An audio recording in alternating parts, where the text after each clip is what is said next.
Michel Rosenweg, vous avez un petit peu quelques difficultés pour venir ici. Enfin, ça n'a pas été simple, avec des personnages étonnants qu'on n'a pas l'habitude de voir dans un pays libre. La première question, l'OMS parlait au tout début de l'épidémie d'un virus éternel. Étonnant, non? Oui, étonnant et pas étonnant, parce que moi, c'est le sentiment que j'ai eu dès le départ, quand ce virus est arrivé, et surtout la manière dont il a été traité. J'ai eu cette intuition, et même cette conviction, que j'ai toujours d'ailleurs, et qui s'est vérifiée, que ça allait durer, que ça allait s'inscrire dans la durée, et que ce n'était pas du tout provisoire. Et là, 7 mois après on va dire le début de l'épidémie, quel regard le philosophe pose sur la situation dans laquelle on se retrouve aujourd'hui? Alors moi, j'ai toujours travaillé avec la même méthode, et dans mes travaux sur les drogues, ça a été pareil. C'est-à-dire que ce qui m'intéresse, c'est de voir ce qui se passe au-delà de l'apparence, au-delà des mots, en travaillant à partir des faits. Donc moi, ce qui m'intéresse, c'est d'abord de travailler sur les faits, et rien que les faits, et les événements. À partir des faits, il y a le déploiement d'un discours.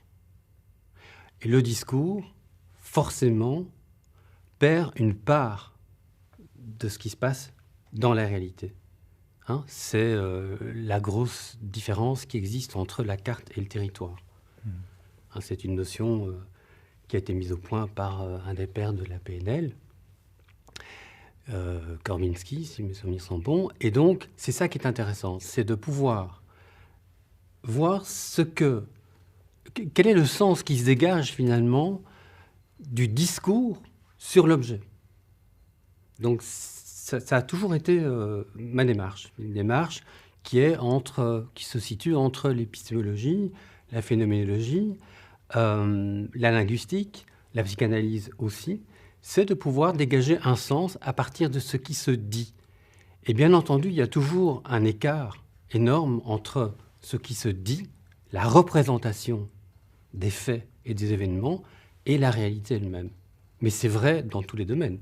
Et ici, avec le Covid, c'est encore plus vrai, je pense, que vraiment ce qu'on nous raconte à propos du Covid est très éloigné de la vérité quand on voit les chiffres, par exemple, qu'on nous assène tous les jours, les données chiffrées. On se rend bien compte qu'il y a un hiatus entre ces données chiffrées, qui sont d'ailleurs très souvent manipulées et détournées à des usages et à des fins politiques, et que ces chiffres ne correspondent pas à la réalité du terrain. Je pense qu'aujourd'hui, c'est tout à fait évident. On parle de cas, par exemple, mais de cas de quoi? Il y a pratiquement plus de malades, il y a pratiquement plus de décès, et on continue à parler d'épidémie. Donc on voit bien qu'il y a un écart gigantesque entre le discours qui est déployé sur ce virus et la réalité. Et c'est ça qui m'intéresse. Donc on peut parler de manipulation. Quand il y a un tel décalage entre le discours et la réalité, est-ce qu'on peut parler de manipulation, de mensonge? Moi, c'est ça qui m'intéresse, c'est de savoir est-ce que oui ou non c'est vrai, est-ce que... Oui, alors c'est toujours délicat de parler d'utiliser ces mots manipulation, parce que le mot manipulation a forcément toujours des connotations négatives, des connotations complotistes, conspirationnistes. Il n'en reste pas moins que oui, je pense qu'on peut parler de manipulation, mais pas nécessairement de manipulation consciente. C'est là où la psychanalyse est intéressante, dans la lecture de ce qui se passe. Je pense pour ma part qu'il y a une manipulation inconsciente, et que de la part de certaines personnes, il doit y avoir une part de manipulation consciente, mais cette manipulation, en fait, c'est ce que j'appelle de l'opportunisme politique.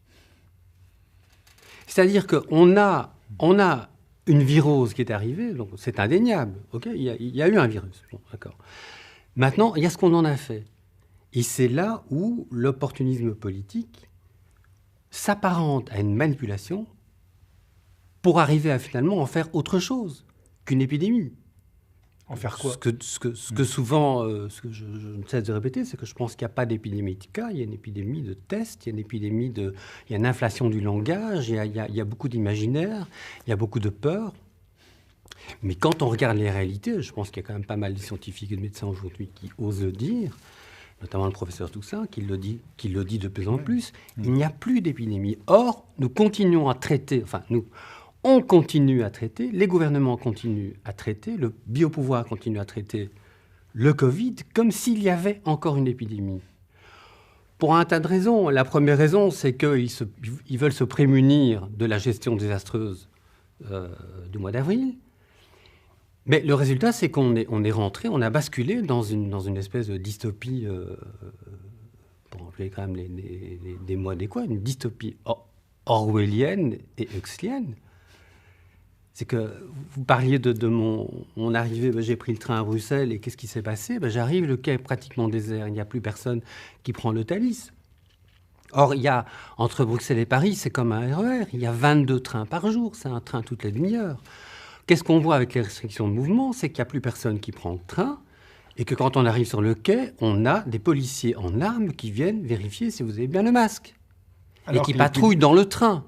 Alors que pour les attentats, il n'y avait aucune présence policière. Donc on voit bien qu'il y a quelque chose qui se passe et que ce Covid, oui, c'est un objet très singulier. Alors que l'épidémie n'est plus là. En ce qui me concerne, et je ne suis pas le seul à le penser, non, il n'y a plus d'épidémie. Il y a des cas, c'est-à-dire qu'il y a beaucoup de tests qui deviennent de plus en plus sensibles. Et l'hypersensibilité des tests révèle des fragments de virus, révèle des traces du passage du virus. Mais le test ne révèle pas des malades et des morts. Et donc c'est là où on voit qu'il y a une manipulation, effectivement, dans le discours qui se déploie sur un objet biologique. Dans la Nouvelle Atlantide, on parle d'une drogue pour rendre heureuse l'humanité et la rendre plus docile. Est-ce qu'on peut faire des... Alors moi, j'ai pas vu ça dans la Nouvelle Atlantide, j'ai vu ça dans le Brave New World, le bouquin d'Huxley, le meilleur des mondes. Lui, il parle du soma. Du soma, ouais. Et donc, oui, mais enfin bon, moi je vois pas du tout le Covid comme une drogue. Je le vois comme un objet et comme un instrument qui permet un contrôle social. Dans quel but? Je sais pas. Franchement, je sais pas.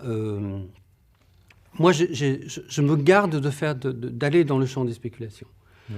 Je regarde ce qui se passe et j'essaie de comprendre ce qui se passe et j'essaie de dégager un sens. Alors, quel est le sens que vous dégagez? Et qu'est-ce que vous avez compris de la situation? Alors, en grande ligne. J'ai pas compris grand-chose. Franchement, j'ai pas...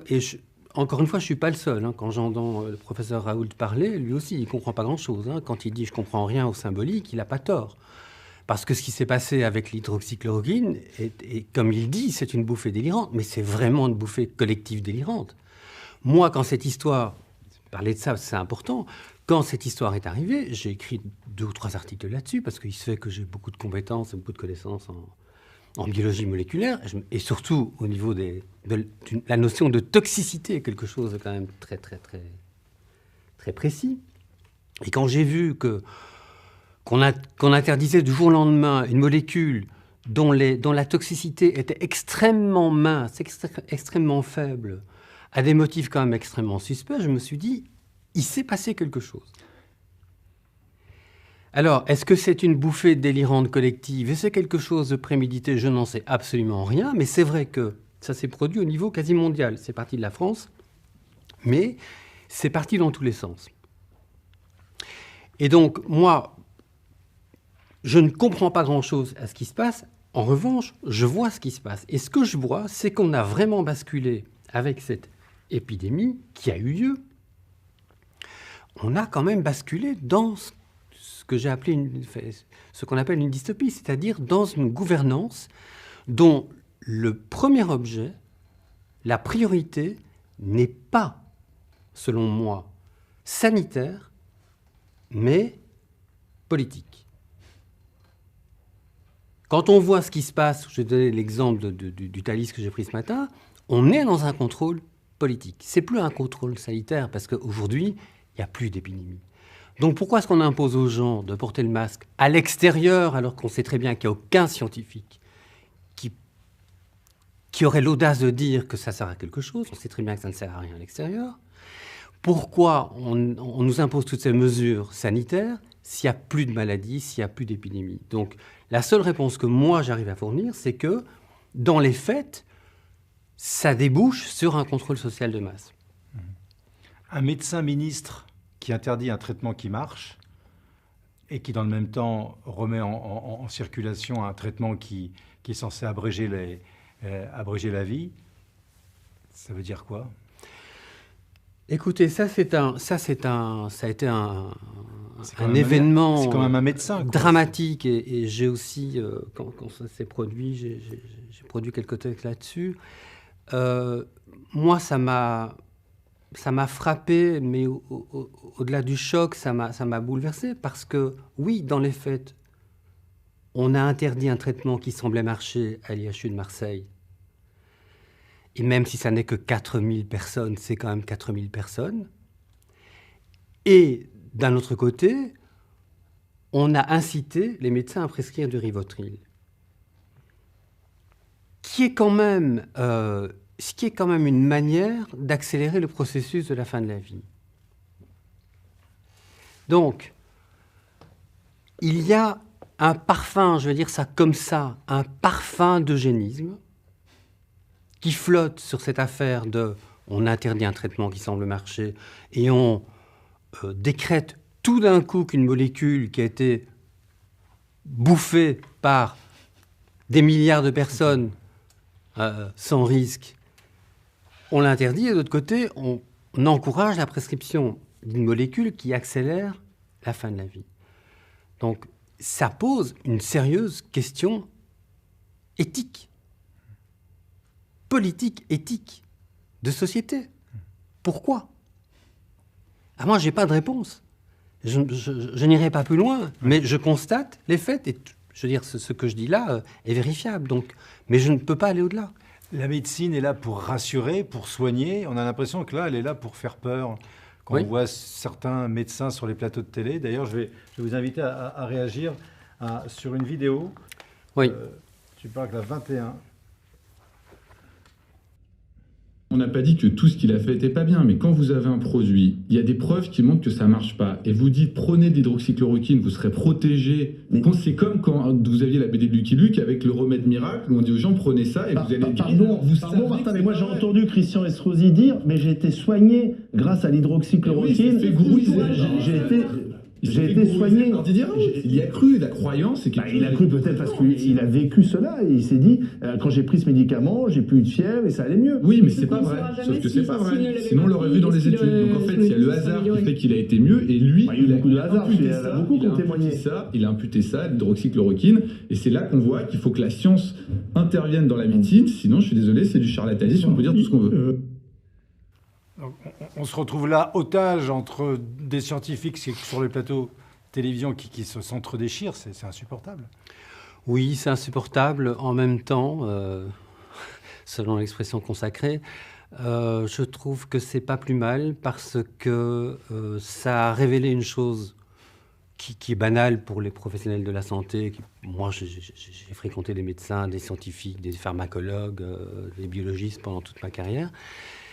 Et je peux vous dire que je connais ça. Moi-même, j'ai vécu des échanges pareils à propos des drogues, notamment à propos de la notion de toxicité. Donc, c'est une vieille histoire. Donc, c'est pas plus mal que le grand public ait découvert que, oui, les scientifiques et les médecins ne sont pas des robots, ne sont pas des papes, ne sont pas des saints, ne sont pas des machines, et que ce sont des êtres humains qui ont aussi des pulsions d'ordre divers, qui ont aussi un inconscient, qui ont aussi beaucoup d'ego, parce que c'est beaucoup de batailles d'ego.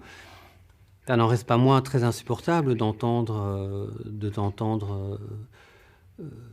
professeur Raoul, pour lequel j'ai vraiment beaucoup d'estime. Être traité de pas parce qu'il est hyper connu, mais j'ai vraiment beaucoup d'estime pour l'homme qu'il est et pour l'homme de science, parce qu'il a eu le mérite de traiter.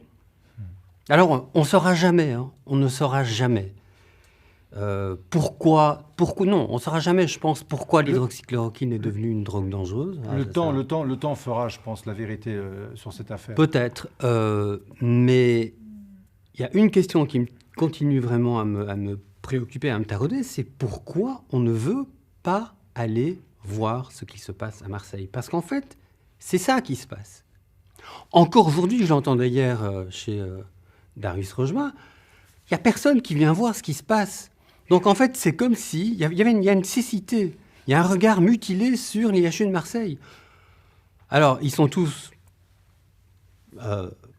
disposés à faire du Raoul bashing, mais il n'y a personne qui est vraiment disposé à aller voir ce qui se passe, à aller voir comment ils travaillent, à aller vraiment lire leurs publications, alors que tout est public. Hein, la question des tests, par exemple, est quand même ce qu'il a révélé avec cette histoire des tests, c'est quand même extraordinaire d'apprendre que ce type, à Marseille, a pu organiser plus de 60 000 tests avec un résultat qui tombe dans les 8 heures. Et personne ne comprend pourquoi. Mais personne ne veut venir voir comment il travaille. Ce n'est pas la visite de Macron pendant 2 heures. Non, mais les tests étaient disponibles, on pouvait les faire. Il y avait même les vétérinaires qui avaient déjà mis... donc, il y avait une possibilité de tester. Voilà. Donc, il y a un gars qui travaille, qui teste, qui dépiste, qui isole, et dont on ne cesse de démolir la réputation. Allons voir ce qui se passe. Donc là, j'y vois aussi une volonté qui est peut-être pas consciente, mais une volonté de ne pas voir. Et est-ce qu'il y a une volonté, vous dites consciente ou pas consciente, de la part de la presse d'une façon générale, parce qu'effectivement, le professeur Raoult a été la cible des médias. Vous, quel regard portez-vous sur dans la façon dont l'information depuis 6 mois est rapportée dans la... Ça, je veux dire, ça rentre dans le cadre général du rôle de la presse, que ce soit en Belgique ou en France, pour moi, que ce soit le Covid, que ce soit la question de l'insécurité, que ce soit... Pour moi, c'est le même traitement. Ça fait partie de ce que j'appelle la médiacratie. Bon, c'est pas spécifique au sujet de l'épidémie, au sujet du Covid. C'est la manière de traiter... Il n'y a eu qu'une seule information pendant 8 mois quand même. Il n'y a toujours qu'une seule information dans le monde. Il n'y a qu'une seule source d'information. On n'en parle pas souvent de ça. Une seule source d'information mondiale. Une seule. Oui. Qui explique la situation dans laquelle, c'est-à-dire qu'on est tous en otage d'une même information qui est distillée depuis quasiment 8 mois. Vous parlez de l'OMS ? Non, celle de l'AFP. L'AFP, oui, en France, bien sûr, oui, mais encore une fois... C'est une agence mondiale. Oui, mais encore une fois, c'est vrai pour un sujet que je connais bien, le conflit israélo-palestinien. Je veux dire, moi-même, j'ai travaillé beaucoup je travaille encore sur cette question, le traitement de l'AFP en ce qui concerne le conflit israélo-palestinien. On le sait depuis longtemps. C'est une officine de propagande, c'est pas ce qu'on appelle une agence de presse. Donc pour moi, c'est pour ça que je vous dis, le traitement est le même. C'est toujours la même mécanique. La manière dont l'AFP traite tel ou tel sujet, c'est toujours une officine de propagande de l'État. Je suis désolé d'utiliser des signifiants qui peuvent paraître un peu radicaux au niveau politique, mais je le pense profondément. Je pense qu'on n'est plus... Mais vous le savez très bien, on n'est pas dans une société où on a droit à une information...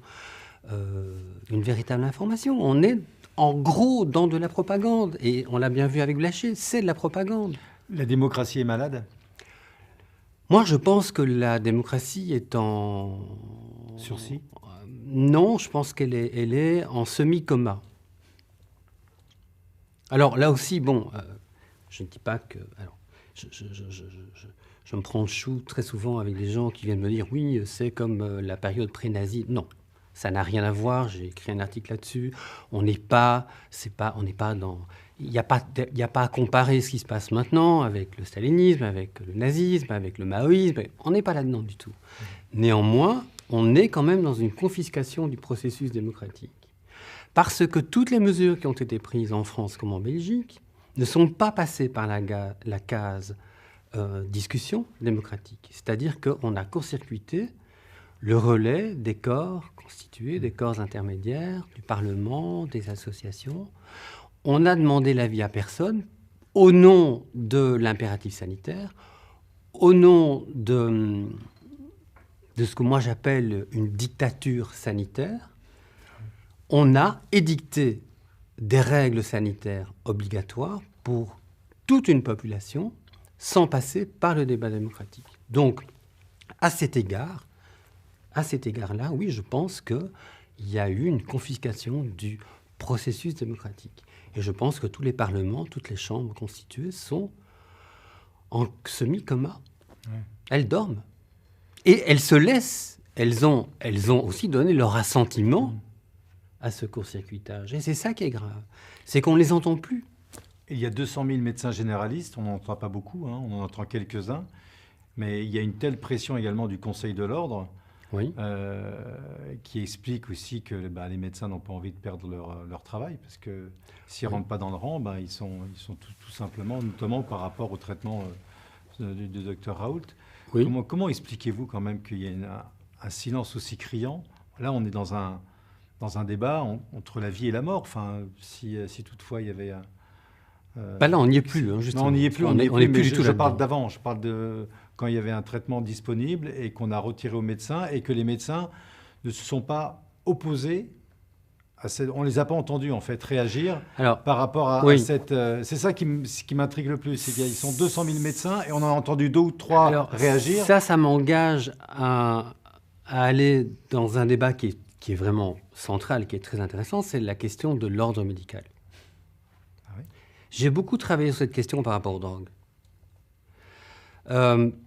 Il faut savoir, mais les gens ne savent pas, mais pourquoi ça s'appelle d'ailleurs l'ordre des médecins?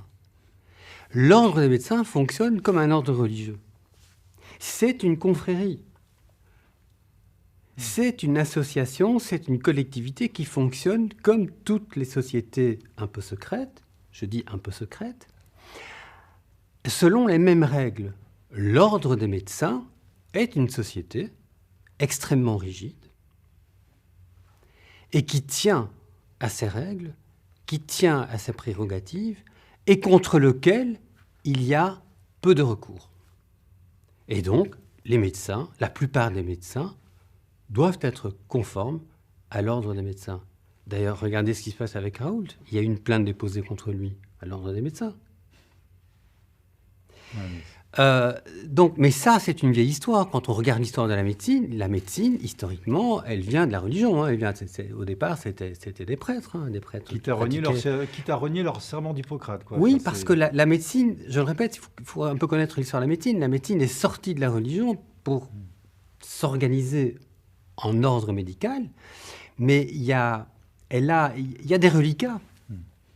Et donc, on flotte très souvent entre science et religion, et entre médecine et religion, dans certains cas. Et je pense que le Covid le montre, pour ce qui me concerne. En tout cas, le Conseil de l'Ordre s'est complètement aligné sur les décisions du gouvernement, à chaque fois.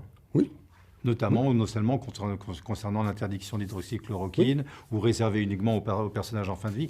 Justement, la décision du professeur est très intéressante, du professeur Bernard Chauvin, qui était le président du Haut Comité pour la santé publique, qui a interdit ou qui a réservé ce traitement uniquement pour les personnes en fin de vie et qui a déclaré, je crois que c'est un article du Canard enchaîné, qu'il avait subi des pressions de certains médecins pour interdire ce traitement et le réserver aux personnes en fin de vie. Donc c'était le réserver à une unité qui était nullissime puisqu'il ne servait strictement à rien.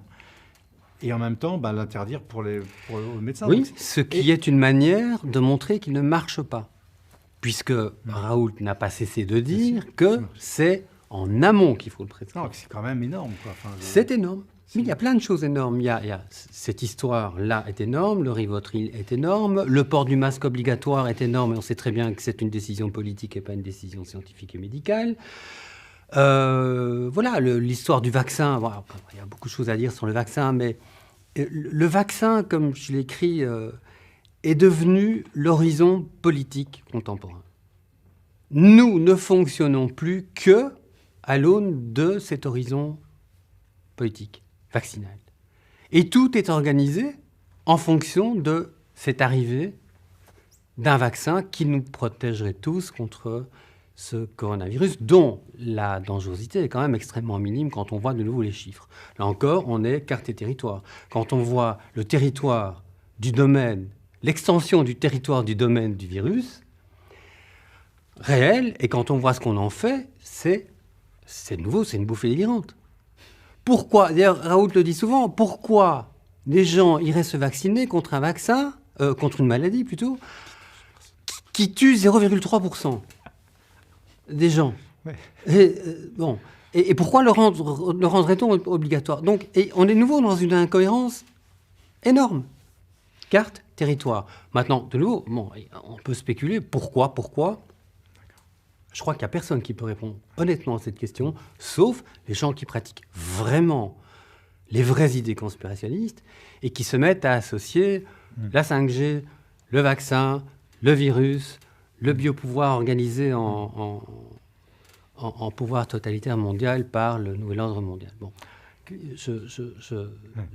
c'est une limite à laquelle moi j'irai pas. Mais il n'en reste pas moins que, j'ai envie de dire, ça sent pas bon. C'est un peu le sens de mon article, le masque et la vie. Il y a quelque chose qui ne sent pas bon dans ce qui est en train de se produire aujourd'hui. Voilà, il faut être en alerte. Et moi, je suis très, très en alerte. Qu'est-ce que la situation vous a appris sur, peut-être sur vous, sur le métier que vous faites? Qu'avez-vous appris de cette situation? Ou que retenez-vous? Dans le désordre, la première chose, c'est que je pense qu'il y a beaucoup d'inconscients dans ces comportements politiques. Il y a bien sûr des parties très conscientes, mais il y a beaucoup d'inconscients. Et la première chose qui m'a frappé, c'est que, au fond, c'est pas tant l'histoire de la toxicité du virus, du caractère virulent du virus, c'est pas tellement ça qui est révélé. Ce qui est révélé, c'est que le dernier grand tabou, c'est la mort. Et ça nous mène vers une discussion, pour moi, qui est fondamentale, une discussion spirituelle. C'est que ce que ça révèle pour moi, c'est qu'on est dans une société qui est finalement hyper matérialiste. Et ce que nous avons perdu, et ce que ça montre, cette affaire du Covid, c'est que nous avons basculé dans un hyper matérialisme et que c'est toute la dimension spirituelle, affective, émotionnelle qui est mise de côté, qui est mise à l'écart. C'est ça qu'on est en train de perdre. Je vais donner un exemple. Tous les pro-masques, qu'est-ce qu'ils disent aux personnes qui se disent « mais enfin, pourquoi ?» Anti-masque et pro-masque, c'est très réducteur. Mais bon, toutes les personnes qui justifient le port du masque, qu'est-ce qu'elles disent? C'est une manière d'être altruiste. C'est une manière de protéger les autres de la mort et de la maladie. Donc, c'est de nouveau, ça fait partie de l'horizon politique. C'est en fait la question de la mort. Mais ça montre bien que les êtres humains, aujourd'hui, et surtout depuis le Covid, sont considérés comme des corps. Des corps faits de cellules, d'organes, de mécanismes physiologiques, et pas comme des êtres humains à part entière. Donc ce qui est mis de côté dans toutes ces mesures sanitaires d'exception, c'est la dimension proprement humaine. Nous ne sommes pas que des corps. Toutes les plus grandes philosophies orientales nous l'enseignent. Nous ne sommes pas que des corps, nous sommes des êtres humains avec des affects, des émotions, des sentiments, des craintes, des pulsions, un inconscient et une dimension spirituelle.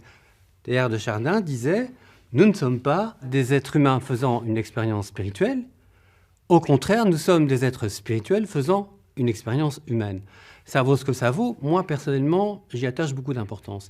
Et bon, la première grande leçon, pour moi, c'est ça. C'est que on a basculé dans un monde hyper-matérialiste où toute cette dimension, elle est totalement évacuée. Mais ça, c'est à cause de l'enseignement de la médecine. Ça fait 400 ans de médecine qu'on nous enseigne en médecine qu'il n'y a rien après la mort, quoi. Oui, qu'après le cerveau, c'est terminé. Bien sûr. Que l'âme n'existe pas. Oui. Mais donc, ça engage, pour moi, cette question-là qui va dans plusieurs directions. Donc, j'ai remarqué quelque chose de très important. Quels sont je pense qu'il y a une piste intéressante pour essayer de comprendre qui sont les pros et les antis. C'est-à-dire qui sont les personnes qui s'opposent aux mesures sanitaires et qui alertent, et ce qu'on appelle les lanceurs d'alerte, et ceux qui y adhèrent de manière extrêmement automatique, compliante, facile. Je pense que c'est une question de sensibilité. J'ai remarqué dans mon entourage proche et dans mes contacts sur Internet que, parce que c'est une toute petite minorité des personnes qui pensent autrement, qui ne pensent pas en rond, ces personnes sont souvent des personnes très sensibles, voire hypersensibles. On sait très bien que les hypersensibles, c'est 4% de la population, 5% tout au plus. Et on retrouve la même proportion, en fait, entre la masse des gens. Quand on voit les sondages, il y a eu un sondage hier soir en Belgique sur les mesures sanitaires, on voit qu'il y a une majorité écrasante des gens qui sont pour la continuation de ces mesures et une toute petite, une infime proportion des gens qui s'y opposent. Eh bien, je fais l'hypothèse que cette petite proportion de gens, ce sont des personnes qui sont hypersensibles et qui ont cette dimension, qui sont sensibles à la dimension émotive, émotionnelle, affective, sentimentale, spirituelle, et qui ne considèrent pas l'être humain que comme un corps. Voilà ce que ça m'inspire. Michel Rosenweg, l'avenir, vous le voyez comment? L'avenir à court terme, dans quelques mois, comment on va sortir de cette crise?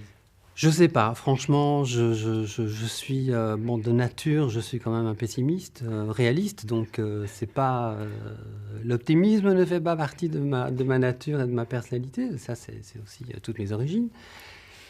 Et donc c'est justement parce que, en tant que juif, les juifs ont toujours été les canaris dans les mines. Et la première question qu'un juif se pose quand il se passe quelque chose d'important, c'est est-ce que c'est bon pour nous?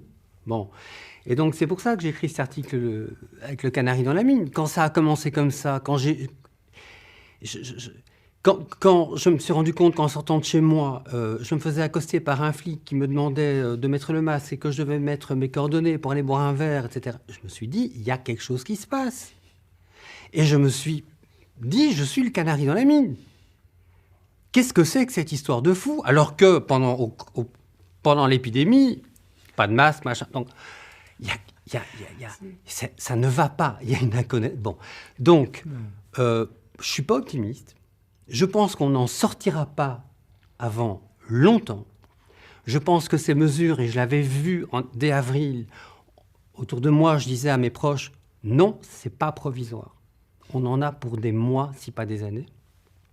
Pour une raison très simple. Si on applique de telles mesures radicales aujourd'hui, dans une situation qui n'est plus une situation d'épidémie, qu'est-ce qu'on fera si demain il y a vraiment une deuxième vague? C'est logique comme raisonnement. Donc vous dites, mais si aujourd'hui on a basculé dans cette espèce de dystopie de contrôle policier, on ne peut plus rien faire. On ne peut plus rien faire sans ces mesures. Donc si on nous impose ça alors qu'il n'y a pas lieu, qu'est-ce que ce sera si demain il y a une nouvelle épidémie, s'il y a un autre virus? Ce sera pire encore. Donc ceci me fait penser qu'en fait, on ne va pas en sortir. Et que l'opportunisme politique utilise la peur pour gouverner parce que ça arrange très bien les pouvoirs en place. Juste 2 exemples, ça arrange très bien le pouvoir belge et ça arrange très bien le pouvoir français. Vous, les Français, vous ne connaissez pas la Belgique parce que c'est votre plus proche voisin, mais tout le monde s'en fout, ce que je comprends. Moi aussi, quelque part, je me sens plus français que belge. Mais il faut savoir qu'en Belgique, nous n'avons plus de gouvernement depuis les dernières élections du mois de mai. Nous avons un gouvernement en affaires courantes qui a été investi de pouvoirs spéciaux. Donc, qui est un gouvernement qui n'est pas légitime, qui n'est pas élu, mais qui, grâce à la crise du Covid, s'autorise une gouvernance d'exception qu'il peut prolonger de période en période. Donc, on voit bien là comment le Covid est utilisé politiquement pour sortir d'une impasse. En Belgique, c'est une impasse constitutionnelle. Nous sommes dans une impasse constitutionnelle. La Belgique, elle est évaporée depuis longtemps et personne ne sait quoi en faire. Bon. Donc là, on voit comment le virus est utilisé pour sortir de cette impasse et pour que ceux qui nous gouvernent puissent continuer à gouverner de manière peu démocratique. Et en France, vous le savez mieux que moi, ça, c'est aussi quelque part une aubaine pour le pouvoir, parce que ça escamote tout le reste. on ne parle que de ça. On ne parle quasi que de ça. Non, il faudrait un vrai signe noir. Hein. Je fais référence au bouquin de Nassim Taleb, qui a écrit il y a 10 ans Le signe noir, et qui décrit cet événement inattendu, qui est de nature à tout bouleverser. Au départ, moi, je pensais que le Covid était un signe noir. Et je pensais que ça allait dans le bon sens. Parce que ça remettait à plat toute une série de choses importantes. La décroissance, pourquoi pas? Intéressant. Consommer moins pour vivre mieux, pourquoi pas? Donc, je me suis dit, OK. Et puis, rapidement, je me suis rendu compte que non, que ce serait pire après. Et l'avenir m'a malheureusement donné raison.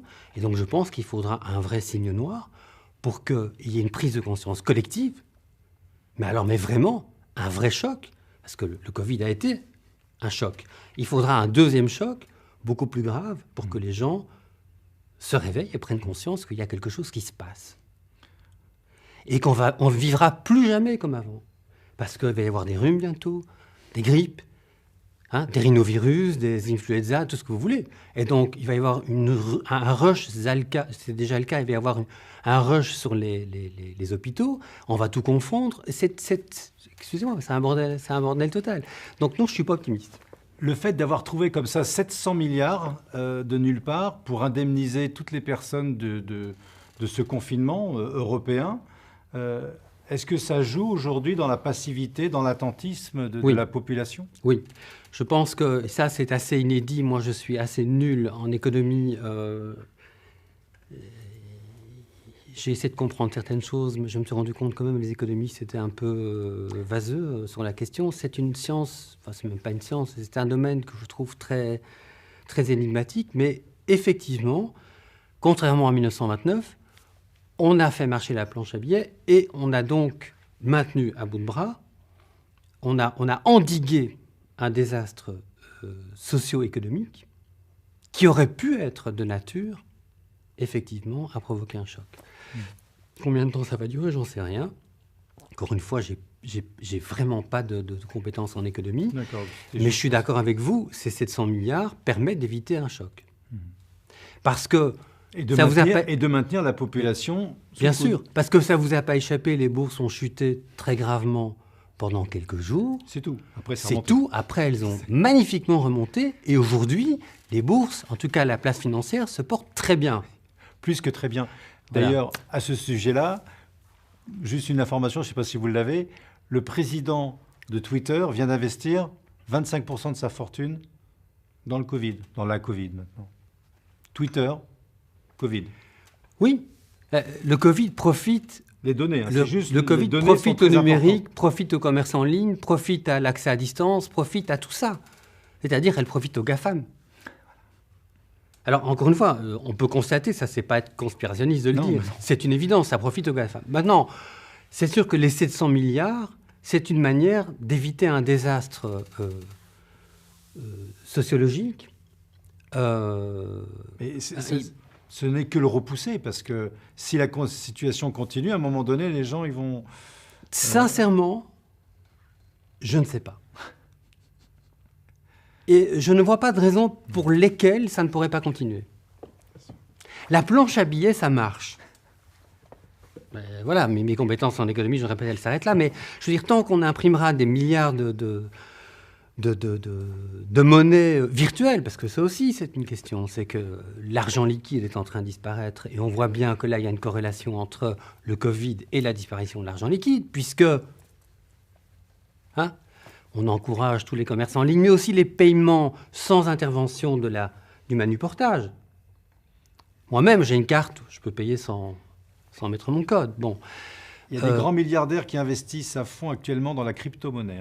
Absolument. Donc voilà, tout ça, ce sont des éléments qui alimentent des hypothèses, mais ce ne sont que des hypothèses. Et je pense qu'effectivement, l'avenir nous montrera si ces hypothèses ont une validité ou une cohérence qui se vérifie dans les faits. Mais je ne suis pas très optimiste. Et surtout pour la dimension humaine. Parce que, enfin, le coup des enfants masqués à l'école... La police qui est devant les écoles pour vérifier si... etc., etc. Voilà. Mais de nouveau, qui est sensible à ça? Mais peu de gens. Malheureusement, peu de gens. Moi, je suis terrifié. Moi, je ne suis pas terrifié, mais si. je suis révolté. Ah oui, mais c'est terrifié. Voilà. Michel, quel est le message un petit peu, ou la teneur de vos propos que vous souhaiteriez donner à travers ce film, à travers ces quelques minutes qu'on essaye de faire pour avoir un autre regard sur cette réalité qui nous échappe? Je pense que j'ai même pas, j'allais dire la crise, mais j'ai même pas envie d'utiliser ce terme parce que la crisis en grec, en philosophie, c'est un phénomène qui produit du changement. Donc c'est même pas ça. Mais cet événement du Covid je le pensais au début, je continue à le penser. Ça reste une opportunité de prise de conscience majeure sur des domaines, des choses, des registres de pensée, d'existence très importants. C'est notre place en tant qu'être humain, non seulement sur cette planète, mais dans l'univers. C'est la question de la conscience. Quand je parle de la conscience, c'est vraiment dans un sens très élevé. C'est la question de la santé. Je pense qu'on est en train d'être gouverné par la peur au nom et au motif de la bonne santé, alors que personnellement, moi, j'y vois pas. Je vois pas où est la bonne santé dans l'histoire, parce qu'on est en train de nous rendre malades. Et donc, c'est ça ma préoccupation majeure dans tous mes textes, parce que j'écris beaucoup, mais regardez ce qui se passe.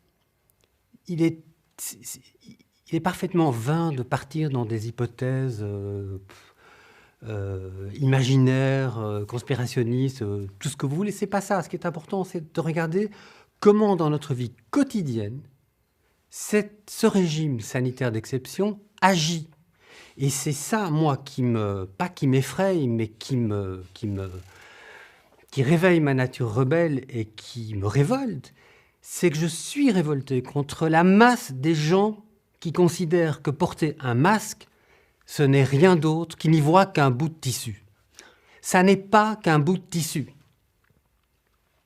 Tous ces gens qui nous disent « Mais enfin, où est le problème ? Qu'on ne puisse plus sortir dans la rue sans ce masque, qu'on ne puisse plus aller dans un restaurant sans ce masque, qu'on ne puisse plus rentrer dans un endroit public sans mettre un masque, et alors on s'assied, on est autorisé à ne pas le mettre. Bon, toutes les incohérences. Mais je vais aller plus loin. Toutes ces mesures sont en train de nous pourrir la vie. Moi, c'est ce que je sens, à tous les niveaux de la vie quotidienne.